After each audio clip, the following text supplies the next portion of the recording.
Selamat malam teman-teman. Di sini saya akan menjelaskan tentang diskriminasi harga. Sebelumnya saya akan memperkenalkan diri saya. Saya Audi Kurniawan dari kelompok 3. Sebelum ini kami sudah menjelaskan tentang diskriminasi harga. Dan ini adalah nama-nama kelompok kami.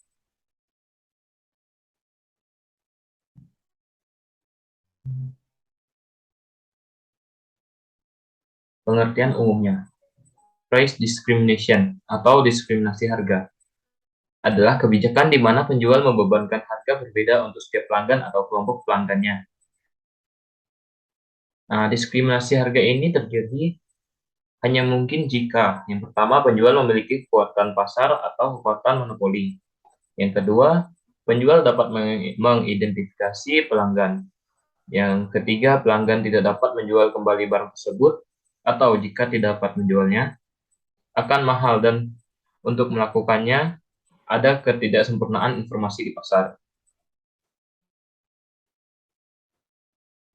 Strategi diskriminasi harga.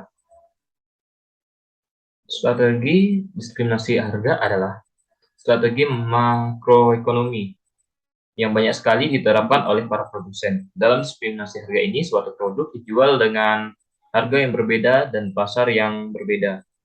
Jadi, pada produk yang sama, dua orang biasa saja memperoleh harga yang berbeda.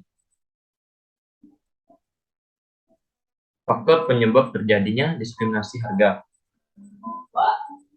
Yang pertama, criticality of service, yang menunjukkan tingginya keterlibatan penyedia jasa menyebabkan berbagai bentuk diskriminasi harga tanpa risiko kehilangan konsumen.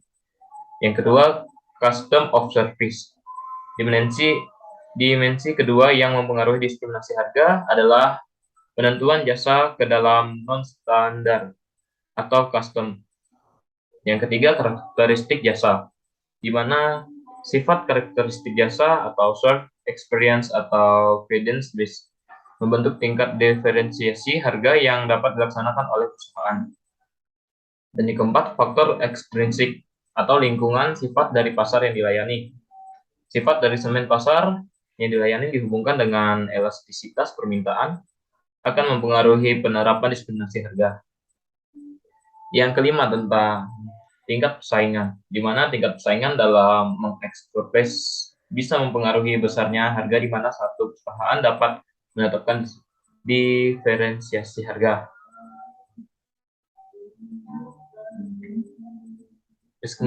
Diskriminasi harga mempunyai jenis. Pertama, tingkat 1, yaitu harga sempurna umumnya terjadi saat perusahaan mampu memberikan harga yang lebih tinggi yang bersedia dan juga mampu dibayar oleh setiap orangnya.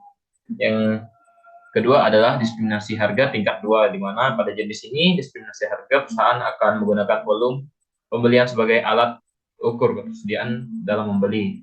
Yang ketiga tentang diskriminasi harga tingkat 3. Diskriminasi harga ini bisa terjadi bila perusahaan mampu mengelompokkan pelanggan pada beberapa segmen berdasarkan variabel geografis ataupun variabel non-volume lainnya.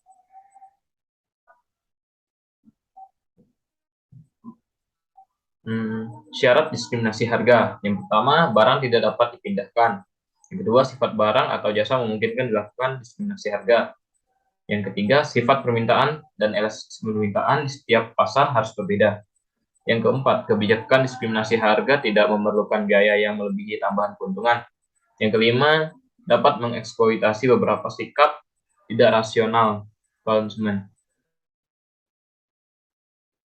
Diskriminasi harga sendiri mempunyai manfaat, yaitu memberikan keuntungan pada konsumen, tidak hanya bagi produsen.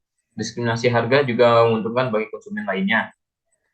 Di sini dapat kita ambil contoh, yaitu harga spesial diberikan untuk lansia. Pada umumnya, pendapatan lansia lebih rendah dari pekerja aktif, sehingga mereka dapat sangat terbantu dengan harga yang murah. Tujuan diskriminasi harga. Tujuannya adalah untuk menaikkan jumlah keuntungan optimal.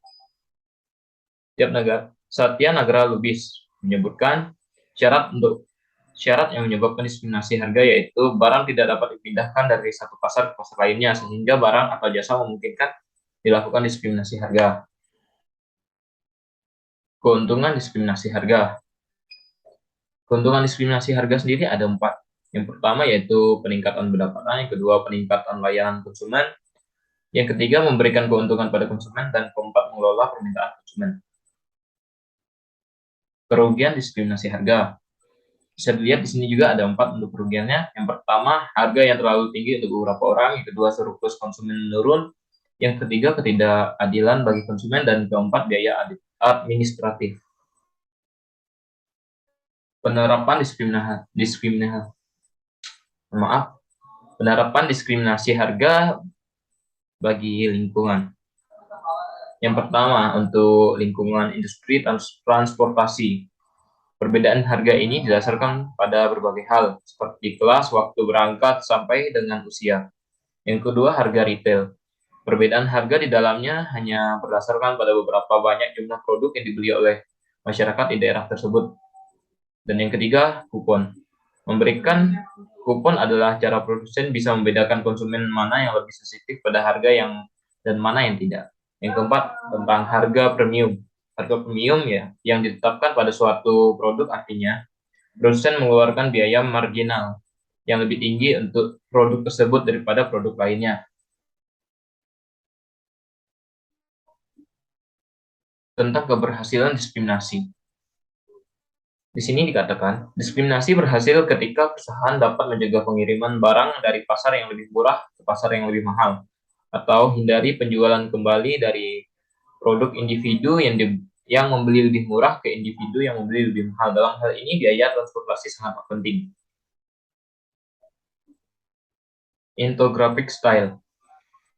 Infographic style mempunyai tujuan pembuatan penjelasan tentang larangan diskriminasi harga adalah untuk menegaskan pandangan KPPU tentang pengertian diskriminasi harga, sebagaimana dimaksudkan dalam pasal 6 Undang-Undang Nomor 5 Tahun 1999, serta menjabarkan diskriminasi harga yang dapat mengakibatkan persaingan usaha tidak sehat.